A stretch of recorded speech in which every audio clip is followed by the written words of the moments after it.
My family gave away my $40,000 workshop to my sister's boyfriend because hobbies should come second to family. He's now running a fake furniture business using my work as his portfolio. Update: Dad wants me to collect rent from them. Hi everyone. Today's story will blow your mind, but really quick, if you enjoy this content, hit that subscribe button. Channel's been a bit quiet lately, and your support keeps it all going. Let's jump in. Original post, posted to r/relationships. I, 28M, need advice about a situation with my father, 55M, that's destroying everything I've worked for. I'm sitting here in what used to be my workshop, trying not to cry as I watch my future disappear, and I don't know if I'm being unreasonable or if my family has lost their minds. For context, I've been living at home since graduating college 6 years ago. Before anyone jumps to conclusions about me being a deadbeat, I pay $800 per month in rent to my parents, which is only slightly below market rate for a room in our area. I also cover my own car insurance, phone bill, groceries beyond family meals, and contribute an additional $200 per month toward utilities.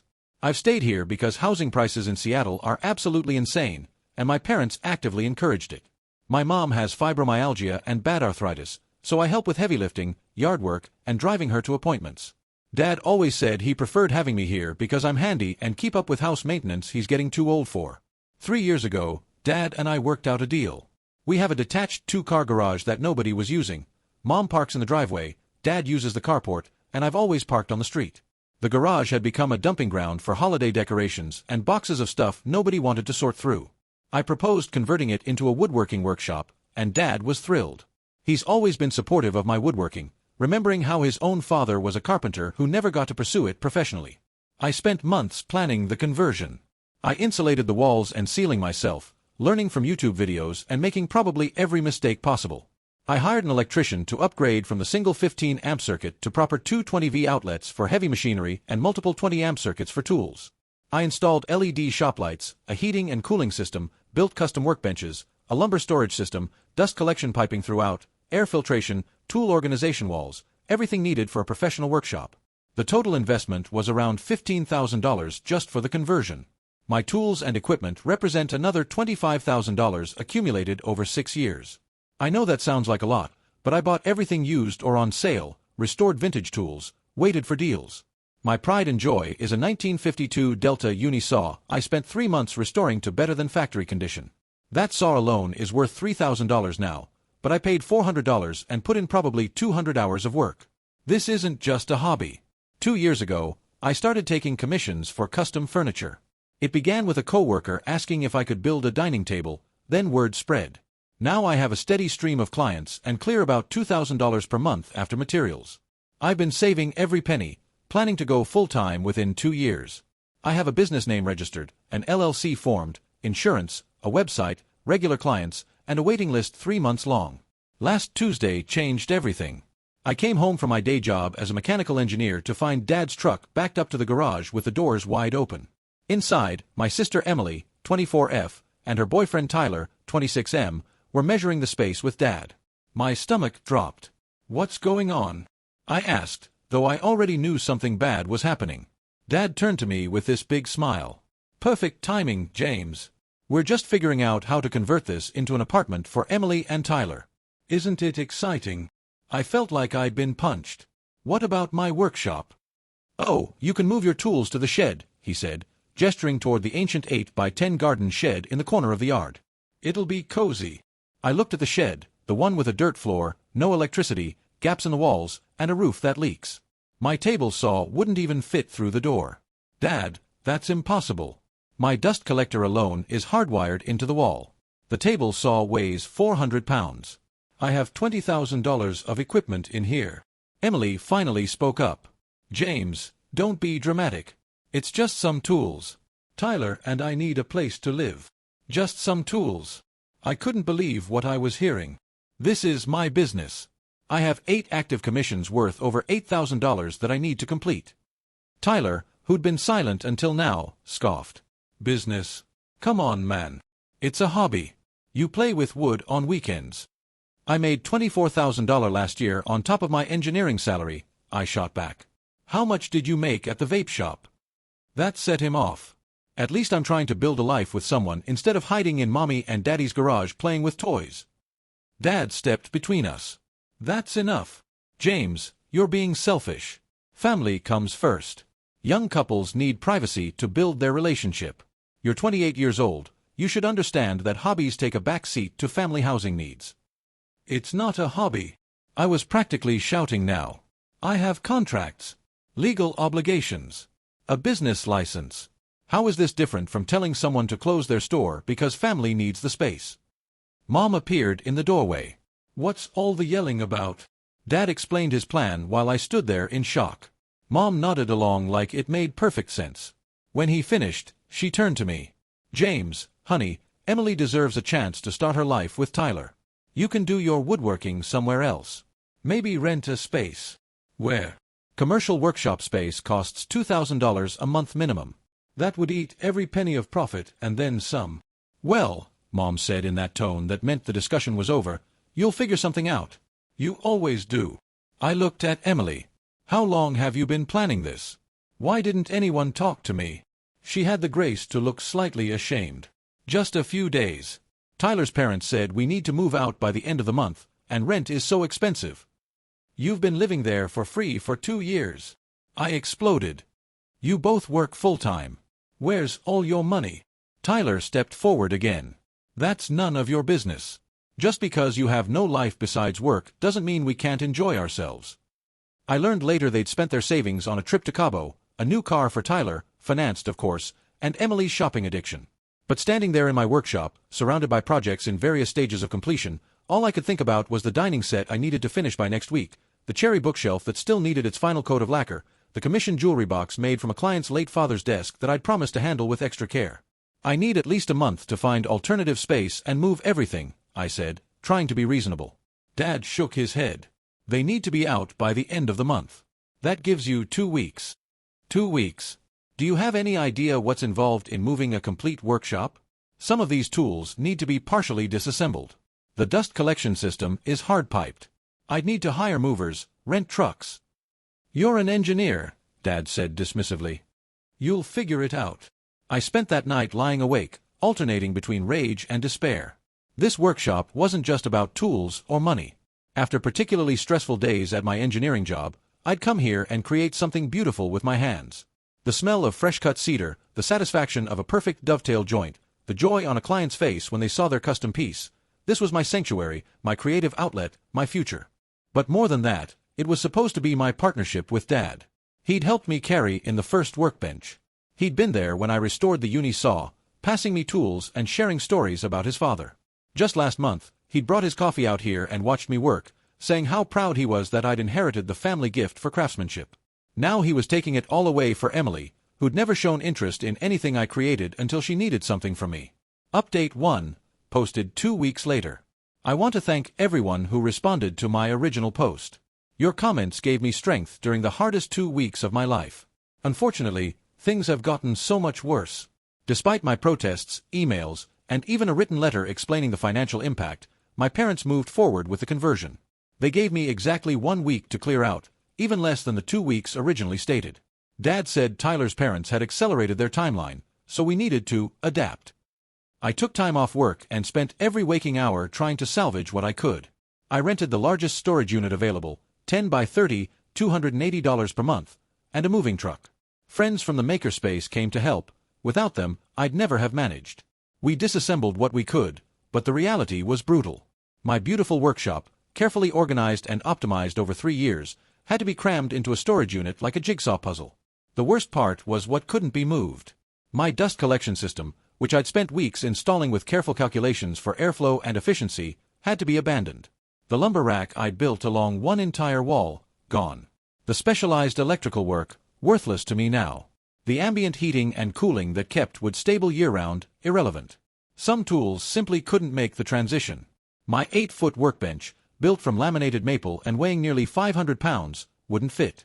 Dad promised it could stay, temporarily, until I found workshop space. My drill press, bandsaw, and the restored uni saw had to stay too. The storage unit was already packed to the ceiling. Emily and Tyler moved in last weekend. I've been avoiding that corner of the property, but yesterday I had no choice. A client was getting impatient about their dining table, and I needed specific router bits and templates stored in what used to be my finishing room. I knocked, not wanting to just barge in despite still having a key. No answer. I could hear music inside, so I knocked louder. Still nothing. Finally, I used my key. The space was unrecognizable. What had been a carefully organized workshop was now a disaster zone pretending to be an apartment. They'd hung tapestries over my pegboard tool walls. My workbench, my beautiful maple workbench that took me 3 weeks to build, was covered in dirty dishes and pizza boxes. They'd put a mattress directly on the floor in what used to be my lumber storage area. But what stopped me cold was seeing Tyler at my uni-saw. My restored 1952 Delta uni-saw. He was attempting to rip a 2x4, wearing no safety equipment, with the blade guard removed and no riving knife installed. The saw was screaming. He was clearly forcing the cut, probably with a dull blade. "What the hell are you doing?" I shouted over the noise. He startled, which is exactly what you don't want when using a table saw. Thankfully, he had enough instinct to pull back instead of pushing forward. He shut off the saw and turned to me with irritation. "Jesus, knock much?" I did knock. Multiple times. "What are you doing with my saw?" "Your saw?" He laughed. "Pretty sure it comes with the apartment, bro. We need shelves." I looked around and saw the carnage. Scraps of wood everywhere, some I recognized as pieces from my lumber collection. Sawdust covering everything because he hadn't connected the dust collection. Multiple boards with obvious kickback marks. On my workbench among the dishes, I spotted something that made my heart sink: my templates. These weren't just any templates. They were routing templates I'd spent months perfecting for different furniture styles. Complex curves calculated and refined through dozens of iterations.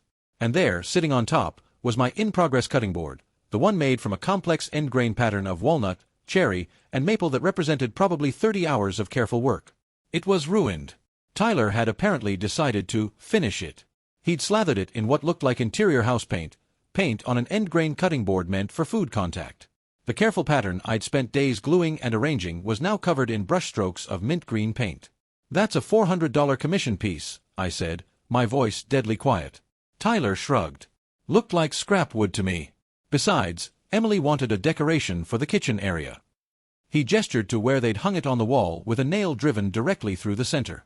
I lost it. Not physically, I'm not violent, but verbally. I told him exactly what I thought of his intelligence, his character, and his future prospects. I called him a parasite, a thief, and a few other choice words that my grandmother wouldn't approve of. Emily appeared from behind a curtain they'd hung to section off a bedroom. "James, how dare you talk to Tyler like that? He's trying to make our home nice." "Your home? This is MY Workshop. Those are MY tools. That was MY commission." "Was," she emphasized. Past tense. "This is our apartment now, and Tyler has every right to use what's here. You abandoned it." "I was forced out a week ago." "I haven't abandoned anything. I'm coming back for all of it as soon as I can arrange movers again." That's when Tyler dropped the bomb. "Actually, about that. Your dad said we could use whatever was left here. Part of the rental agreement." "What rental agreement? You're living here for free." Emily's face went red. "That's temporary. We're going to start paying rent as soon as we get caught up on some bills." I started disconnecting tools, starting with my router and sanders. Tyler tried to physically block me. "You can't just take stuff from our apartment." "Watch me." I loaded what I could carry, probably $3,000 worth of portable tools, while they called my parents. I was loading my truck when Dad stormed out. "James, what's this about you harassing Emily and Tyler?" I explained about the cutting board, the unsafe saw usage, and Tyler claiming my tools came with the apartment. Dad's response floored me. "Well, if you didn't want people using them, you should have moved them. Tyler's just trying to improve their living space." "By destroying my commissions?" "By using a table saw without safety equipment."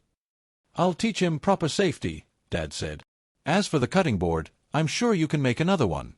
It's just wood." Just wood.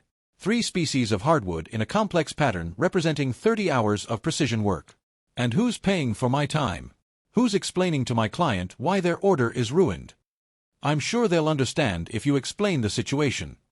That evening, we had a family meeting that was essentially an ambush. Mom cried about how I was tearing the family apart. Emily played victim, claiming I'd traumatized her with my anger. Tyler sat there smirking while Dad laid out new rules. The proposal: I would create a schedule for when I could access MY tools in what used to be MY Workshop. Tyler would have equal access because it's only fair. I would provide safety training to Tyler because we can't have accidents. And, this was the kicker, I would leave my large tools there for at least 6 months while they settled in because moving them would damage their apartment aesthetic. I refused. Flat out. I'll hire movers this weekend and take everything. Dad's face went dark. If you do that, you can find somewhere else to live. I won't have someone under my roof who puts possessions over family. Mom gasped. Richard, no. But he held firm. I mean it. Either James learns to share and support his sister, or he can support himself entirely. I stood up. Fine. I'll start looking for apartments. Emily actually smirked. Good luck affording rent and workshop space on your salary. That's when I realized this might have been the plan all along. Force me out of the workshop, knowing I'd resist. Use that resistance to justify forcing me out entirely. Emily gets a free apartment and my room in the house eventually. I'm typing this from my bedroom, for now. I've got applications in at 3 different apartments. They're all more expensive than I want, none allow workshop space, but at least I won't be treated like a selfish child for wanting to keep my own property. The real kicker. Today I saw Tyler posted on Instagram, a video of him using my table saw with the caption, "Living that craftsman life. Hit me up for custom furniture." He's already got comments asking about pricing. Update 2, posted 3 weeks later. The situation has exploded beyond anything I could have imagined. I need to document this insanity while it's fresh. After my last update, I followed through on my promise. I hired professional movers and removed every single tool I owned from the garage. It took 2 trucks and cost me $650, but it was worth it to see Tyler's face when he realized I was serious. I took everything, every tool, every jig, every template, every scrap of hardware. I even took the shop vac and the fire extinguisher I'd bought. The only things left were the infrastructure improvements, electrical, dust collection piping, insulation, and the built-in workbench I couldn't move. Watching the movers carry out my uni-saw while Tyler sputtered about his business needs was satisfying. My family's reaction was swift and vicious. Mom called me crying, saying I was being spiteful and petty. Dad texted that I had 30 days to find a new place to live. Emily sent a long message about how I'd sabotaged her happiness and stolen Tyler's dreams. Apparently, Tyler had already told people he was starting a furniture business and had even accepted a deposit for a dining table. With whose tools? I wanted to ask. But I maintained radio silence.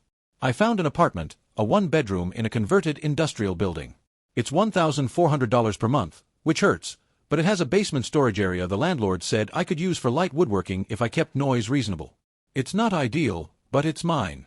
Moving day was tense. My parents barely spoke to me.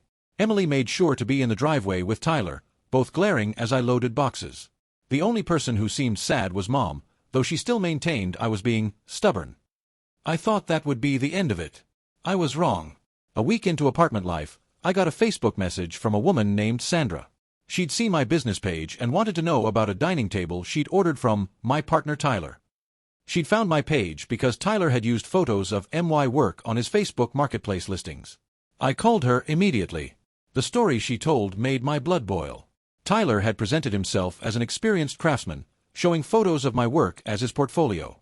She'd paid him a $400 deposit for a custom dining table, one of my designs he'd apparently memorized. He'd promised delivery in 2 weeks.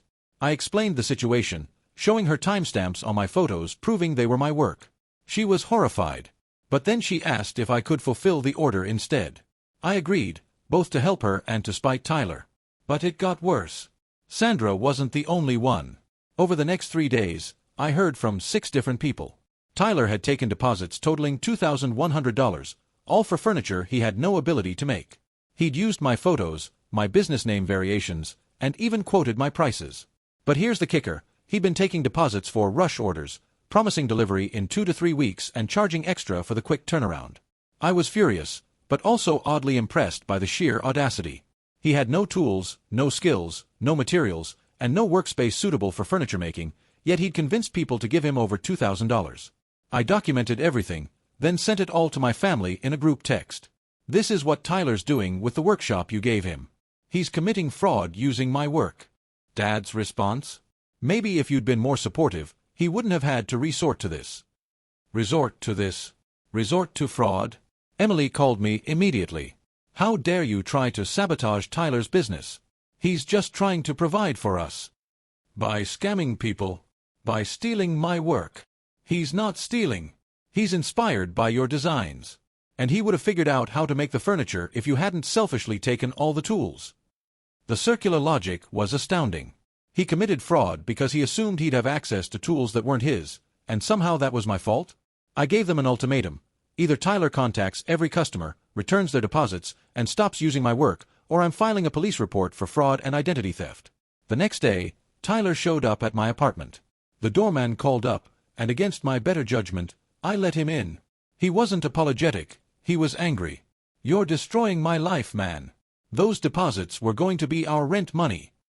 You mean the rent you don't pay because you live for free in my workshop? It's not your workshop anymore. And those people wanted furniture. I was going to provide it. How? With what tools? What skills? That's when he admitted his plan. He was going to outsource the work to some Mexicans he knew who had a workshop, pay them a fraction of the deposits, and pocket the difference. Classic Tyler, a middleman adding no value but expecting profit. That's still fraud. You represented yourself as the craftsman. Everyone does it. It's called business. I told him to leave. He refused. He actually sat on my couch and said he wasn't leaving until I agreed to either fulfill the orders, with him keeping the profits, or partnered with him in his business. I called the police. Having to explain to two bemused officers that my sister's boyfriend was refusing to leave my apartment because I wouldn't help him fulfill fraudulent furniture orders was a new low. They escorted Tyler out, but not before he screamed that I was ruining Emily's life and destroying family. The aftermath was swift. Dad called me, furious that I'd involved the police. We don't call the cops on family. Tyler isn't family. And he's a scammer. He's Emily's boyfriend. That makes him family. And he was just trying to be entrepreneurial. I hung up. There was no reasoning with them. Emily posted a long Facebook rant about how her brother was jealous of her boyfriend's success and was trying to destroy their happiness. She actually used the phrase, tall poppy syndrome, implying I was cutting Tyler down because he was too successful. The man who'd never built a single piece of furniture was too successful. Several family friends reached out to me, having seen Emily's post. Most were sympathetic when I explained the situation, but a few echoed my parents' sentiment that I should have been more supportive.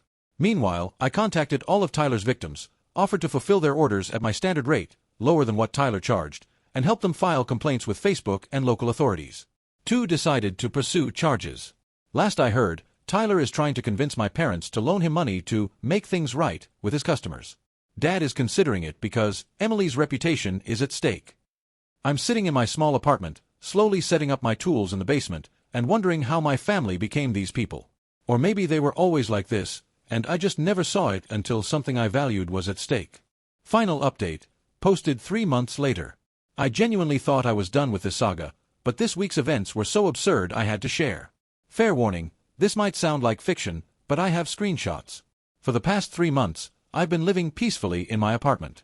My basement workshop is small but functional. I've been focusing on smaller projects, jewelry boxes, cutting boards, decorative pieces.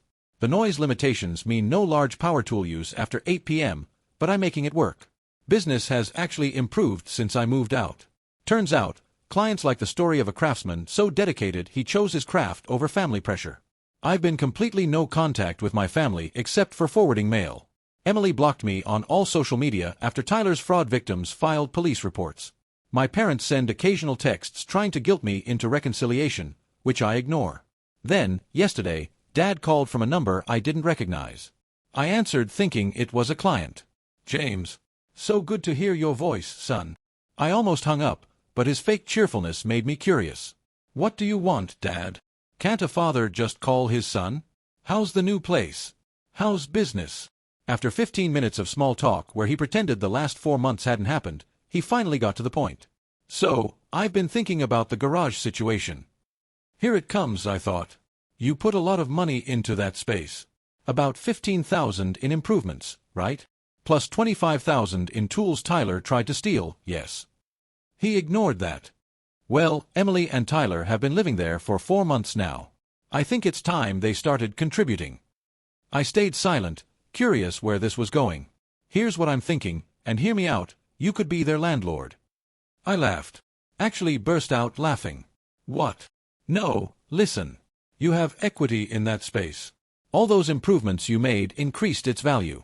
So Emily and Tyler would pay rent, and since it's technically your investment, you'd get the income. How much rent? $400 a month. For a 600 square foot converted garage in Seattle? That's worth at least $1,200. Well, yes, but there's the family discount. Plus, I'd need a management fee for handling the property, say, $200 a month. I was speechless. He wanted me to accept $200 per month for a space I'd put $15,000 into, while having to deal with collecting rent from the people who'd stolen from me and committed fraud using my name.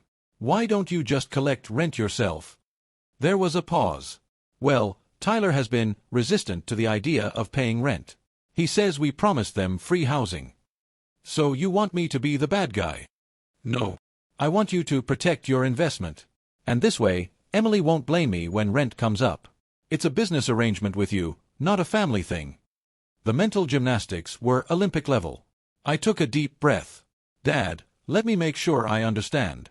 Tyler refuses to pay you rent. So your solution is to have me collect rent from him, knowing he already hates me and has a history of stealing my work. When you put it like that. The answer is no. His tone shifted immediately. James, you're being unreasonable. This is a perfectly logical solution that helps everyone. It helps you avoid conflict with Emily. It helps Emily by giving her cheap rent. It helps Tyler continue his scam business in my workshop. How does it help me? You'd get $200 a month. I make that in 3 hours of work. This isn't about money. It's about family. Your sister needs stability, and Tyler is trying to build something.